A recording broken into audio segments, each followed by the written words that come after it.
éblouissant le monde avec son hymne L'Italiano et conquérant les cœurs à l'Eurovision avec un Siem, 1992, Toto Cutugno était bien plus qu'un simple chanteur. Il était la voix inimitable de l'Italie elle-même. Derrière ce sourire assuré et ce baryton soyeux se cachait une histoire marquée par le chagrin, une résilience inébranlable et des triomphes durement gagnés. Depuis la tragédie qui a frappé sa famille durant son enfance jusqu'au scandale intime qui a failli détruire son mariage, le parcours de Cutugno n'a jamais été simple. Son héritage, pourtant, résonne encore dans chaque note des chansons qui ont fait de lui une légende. Des chagrins d'enfance endurcis ont forgé son âme musicale. Salvatore Cutugno est né le 7 juillet 1943 dans le village de Fosdignovo, en Toscane, alors que le monde était encore sous le choc des horreurs de la Seconde Guerre mondiale. Son père, Domenico, originaire de Barcellona Pozzo di Gotto, en Sicile, était trompettiste et sous-officier dans la marine italienne, une présence stricte mais chaleureuse au sein de la famille. Sa mère, Olga, s'occupait du foyer avec une dévotion constante, essentielle en ces années difficiles. Peu après la naissance de Salvatore, la famille s'installa à La Spezia, en Ligurie, où elle tenta de reconstruire une vie normale.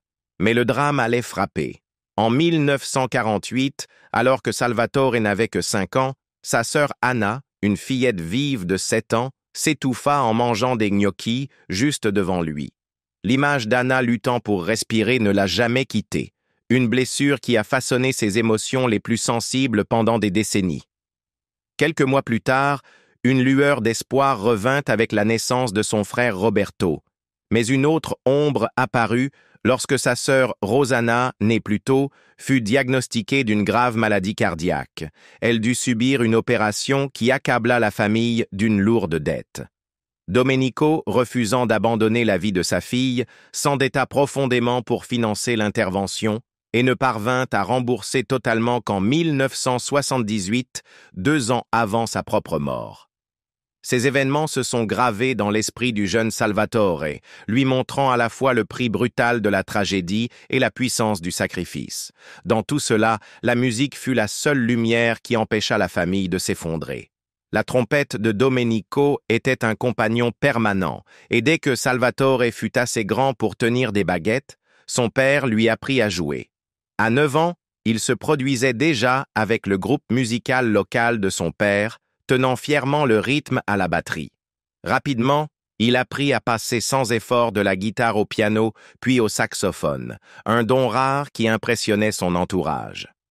La musique devint son langage, un refuge pour échapper à la douleur des pertes de son enfance. À 19 ans, il eut le courage de fonder son propre groupe, Toto e i Tati, un modeste ensemble qui fit pourtant naître la flamme de ses ambitions musicales. Ces années furent marquées par des contradictions constantes. Un foyer endeuillé d'un enfant mais qui célébrait encore la musique, un père écrasé par les dettes mais déterminé à transmettre son art. Ces tensions et blessures émotionnelles imprégneraient plus tard l'écriture de Toto d'une sincérité exceptionnelle.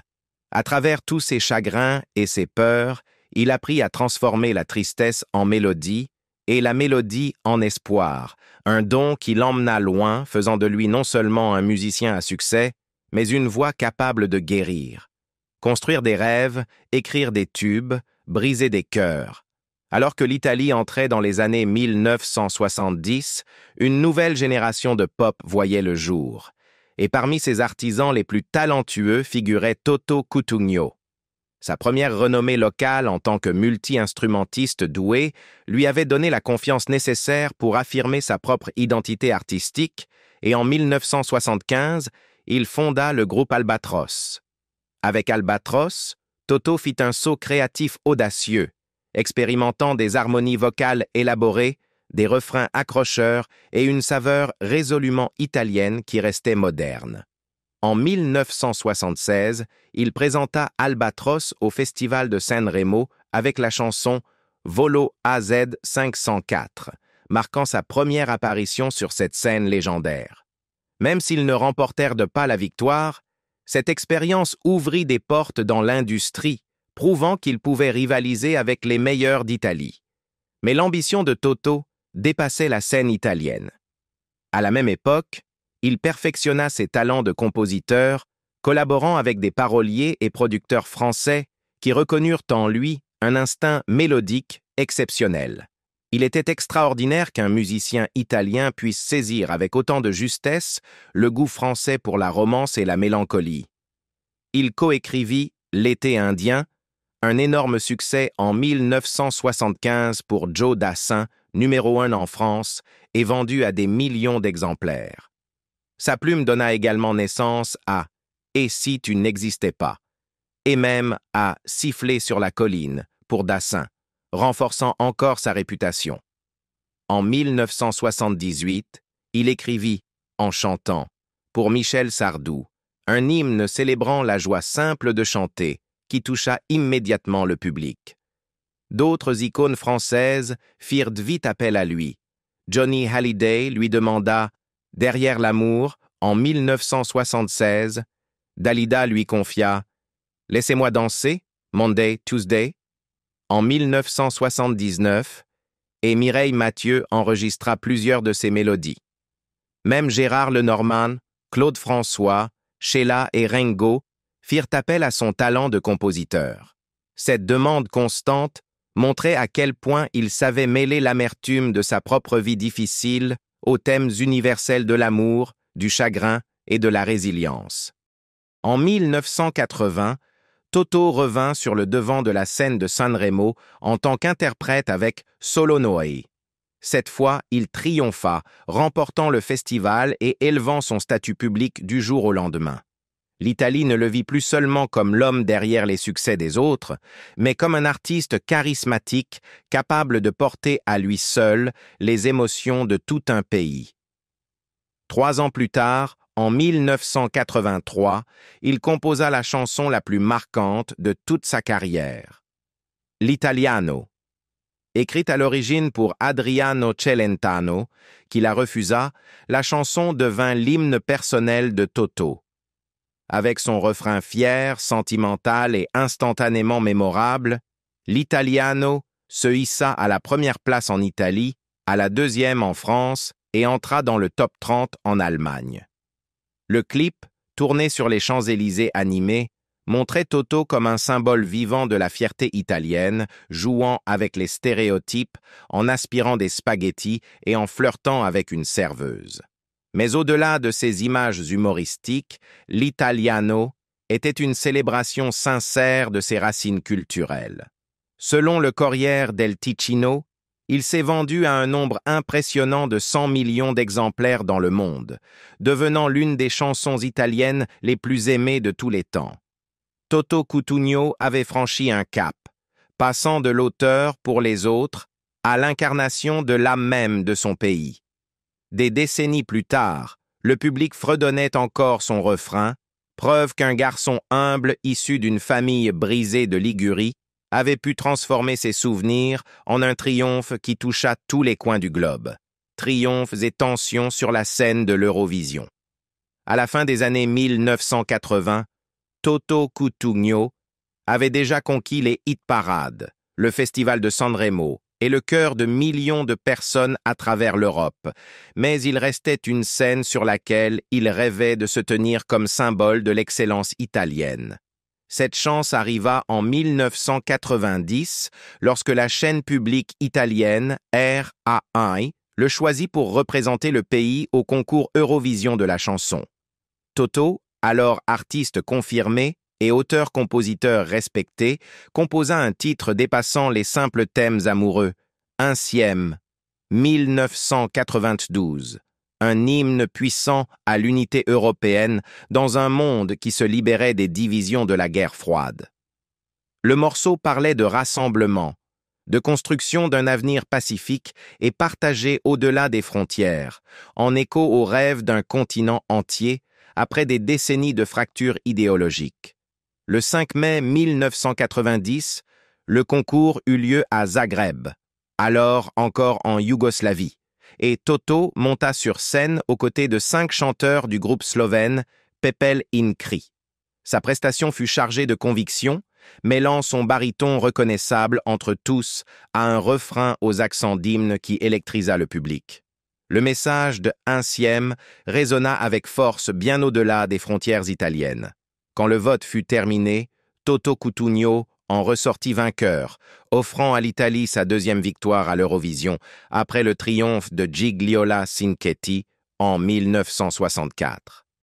Ce moment le consacra non seulement comme une star de la pop, mais aussi comme un véritable ambassadeur culturel.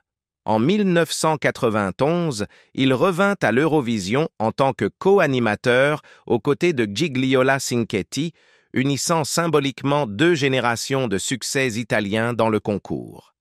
Sa stature paraissait inébranlable. Il était devenu la voix vivante de la fierté italienne, de l'optimisme et de l'appartenance.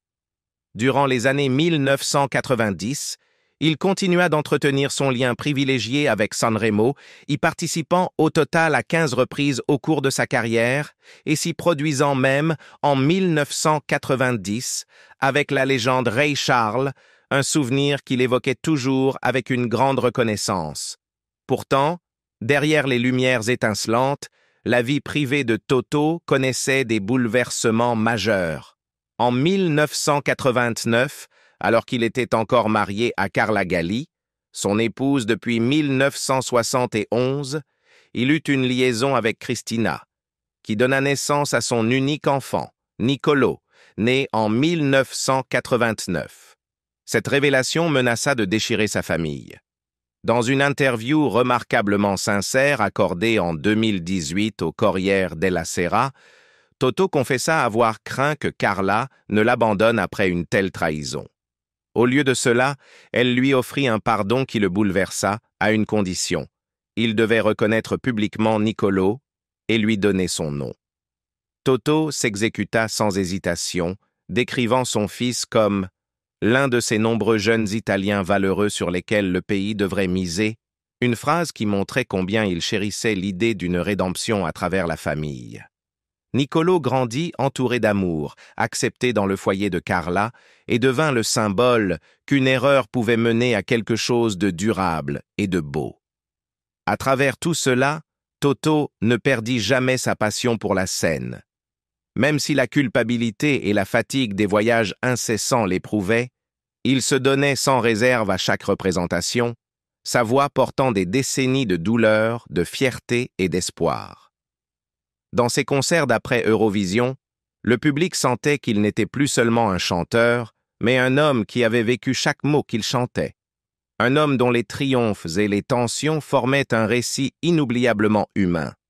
Combattre les ombres de la maladie et de la perte. Les dernières décennies de Toto Cutugno furent aussi éprouvantes que n'importe quel chapitre de sa carrière légendaire. En 2007, à l'âge de 64 ans, il reçut un diagnostic qui allait marquer la fin de sa vie. Un cancer de la prostate. Cette découverte le bouleversa profondément. Bien qu'il fût connu pour sa résilience, Toto dut affronter non seulement la bataille physique, mais aussi le poids psychologique de sa propre mortalité, après des décennies à être célébré comme une icône. Cette année-là, il subit une opération, puis entama un traitement intensif. Pendant un temps, la thérapie sembla porter ses fruits et il remonta sur scène avec son dévouement habituel. Mais le prix à payer fut élevé. Dans des interviews ultérieures, Toto expliqua combien son énergie s'était épuisée et comment les opérations avaient transformé son corps. À un moment donné, les médecins durent lui retirer le rein droit, une perte aux conséquences permanentes. Lors d'une apparition en 2018, dans l'émission italienne Verissimo, il parla avec une rare vulnérabilité des limites qui en résultèrent. « Je ne peux pas beaucoup marcher », expliqua-t-il, révélant que l'ablation du rein et les douleurs persistantes l'empêchèrent de chanter debout pendant des heures. À la place de ces spectacles autrefois pleins d'énergie, il s'adapta, chantant assis sur un tabouret, luttant contre l'inconfort pour offrir au public tout ce qui lui restait. Son courage face à ces épreuves toucha profondément ses fans.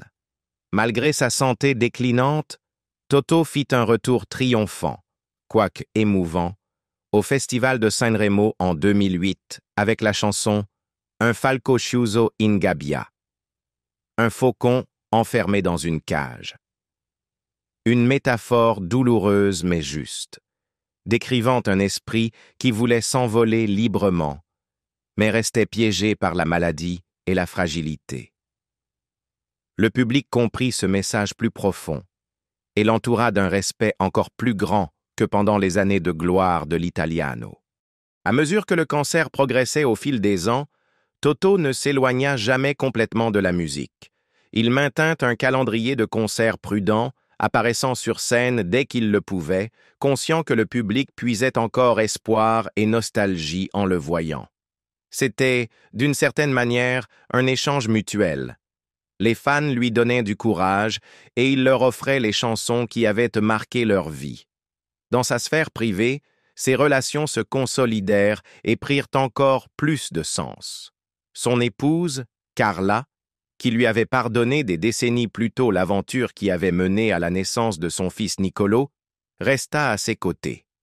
Toto évoquait souvent sa gratitude de ne pas avoir été rejetée, décrivant Carla comme une femme extraordinaire qui avait accepté ses erreurs et lui avait rappelé ce que signifiait vraiment la famille. Niccolò, né en 1989, était devenu un homme adulte dans les années 2010 et leur lien père-fils s'était renforcé au fil du temps. Toto était immensément fier de Niccolò, diplômé en économie et, selon lui, représentant le meilleur de l'esprit de la jeunesse italienne. Au cours de ces dernières années, Toto trouva du réconfort dans les messages d'amour envoyés par d'autres artistes et par ses fans. Laura Pausini le qualifia de « bon et gentil », un vrai Italien, tandis qu'Umberto Tozzi publia des adieux chaleureux, montrant l'étendue de l'influence de Toto. Même l'organisation de l'Eurovision, où il avait triomphé en 1990, lui rendit hommage publiquement avec des mots de respect et de solidarité. Le combat de Toto ne fut jamais dissimulé. Il parlait ouvertement de la douleur, des opérations et de la peur, une honnêteté qui ne fit que renforcer son lien avec le public. Il y avait une certaine noblesse dans la façon dont il acceptait les changements de son corps, refusant de laisser la honte ou l'amertume le réduire au silence. La voix qui avait autrefois fait vibrer les festivals dans l'éclat de sa jeunesse était devenue plus rauque et plus fragile. Mais son émotion restait intacte, portant des décennies de chagrin, de joie et d'une fierté italienne qu'aucune maladie n'aurait pu complètement détruire. Dans ces derniers moments, Toto Cutugno montra la même résilience qu'il avait guidée depuis une enfance marquée par le deuil jusqu'à la célébrité internationale. Ses derniers concerts, plus calmes et plus sobres, étaient portés par une dignité puissante. Même assis sur un tabouret, incapable de rester debout longtemps, il trouva encore le moyen de chanter. Et dans ces instants, le faucon enfermé dans sa cage parvint à s'envoler, une dernière fois, grâce au pouvoir de la musique. Adieu à une véritable âme italienne. Le dernier chapitre de la vie de Toto Cutugno s'est ouvert avec une inévitable tristesse et discrétion à l'été 2023. Après près de 16 années à vivre avec les séquelles d'un cancer de la prostate, ses forces commencèrent à décliner. Dès juillet, ses proches constatèrent que la bataille qu'il menait courageusement depuis 2007 touchait à sa fin. Son manager de longue date, Danilo Mancuso, déclara à la presse que l'état de Toto s'était considérablement dégradé dans les dernières semaines, le cumul des traitements répétés et la perte d'un rein ayant fini par l'emporter sur sa célèbre détermination. Malgré ces signes alarmants, Toto resta le plus longtemps possible auprès de sa famille, à la maison, ne rejoignant l'hôpital San Raffaele de Milan que lorsque la souffrance devint insupportable. Le 22 août 2023, entouré du personnel médical et, en esprit, par les innombrables admirateurs qu'il avait chéris pendant des décennies, Toto Cutugno rendit son dernier souffle. Il avait 80 ans, mettant fin à une vie intimement liée au tissu musical et culturel de l'Italie. La nouvelle se répandit à une vitesse fulgurante. les chaînes de télévision interrompirent leurs programmes habituels. Les radios passèrent en boucle l'italiano. Il semblait qu'en Italie, personne ne pouvait imaginer un monde sans la chaleur de son baryton. Ses funérailles eurent lieu à la basilique Santi Nereo e Achilleo à Milan, un lieu chargé de souvenirs personnels. C'est là, le 4 octobre 1971, qu'il avait épousé Carla, la femme qui était restée à ses côtés plus de 50 ans, pardonnant ses échecs et célébrant ses victoires. Amis et collègues artistes, dont Gianni Morandi et Enzo Ghinazzi, se rassemblèrent parmi les pleureurs pour lui rendre hommage, partageant des anecdotes émouvantes de concerts, festivals et rires en coulisses. Une fois la cérémonie terminée, le cercueil de Toto fut porté en procession silencieuse jusqu'au cimetière de Lambrate, où il fut incinéré conformément aux souhaits de sa famille. Les hommages publics affluèrent. La première ministre italienne, Giorgia Meloni, parle au nom d'une nation entière avec son adieu simple mais puissant. Ciao a Toto Cutugno, un vero italiano. Sur les réseaux sociaux, Eurovision publia un message de condoléances accompagné du refrain de Insieme 1992, soulignant à quel point son héritage était lié aux idéaux d'unité et d'espoir. Des fans du monde entier inondèrent les sections de commentaires de souvenirs évoquant comment ces chansons les avaient aidés à célébrer, pleurer et rêver. Beaucoup le considéraient comme la bande-son de leur jeunesse, un symbole de ce que signifie être italien, même au-delà des frontières de l'Italie. Parmi ceux qui pleuraient se tenait Niccolò, le fils unique de Toto, arrivé jadis sous un nuage de scandales, mais devenu un témoignage des secondes chances. Toto décrivait souvent Niccolò comme un jeune homme prometteur, quelqu'un qui lui avait donné fierté en vivant honnêtement et en travaillant dur, un écho vivant des mêmes valeurs que son propre père, Domenico, lui avait autrefois transmises. Voir Niccolò tenir bon lors des funérailles rappelait que les erreurs et les regrets de la vie pouvaient encore fleurir en quelque chose de rédempteur, une note finale pleine de grâce pour une vie vécue avec passion et imperfection. Dans chaque hommage, on ressentait non seulement le respect pour une légende de la pop, mais aussi une profonde affection pour l'homme lui-même. Toto Cutugno était plus qu'un tube radiophonique ou qu'un champion de festival. Il était un miroir musical reflétant le cœur compliqué et battant d'une culture ayant connu la guerre, la lutte, la résilience et la volonté inébranlable de chanter malgré tout. Même dans la mort, Toto continuait d'unir les gens, leur rappelant que la musique et les histoires ceux qui l'accompagnent a le pouvoir de perdurer bien après la chute du dernier rideau. Quel souvenir la musique de Toto Cutugno vous évoque-t-elle? Partagez vos histoires ci-dessous. Et si ce hommage vous a plu, n'hésitez pas à liker, partager et vous abonner pour ne jamais manquer d'autres récits célébrant des artistes inoubliables.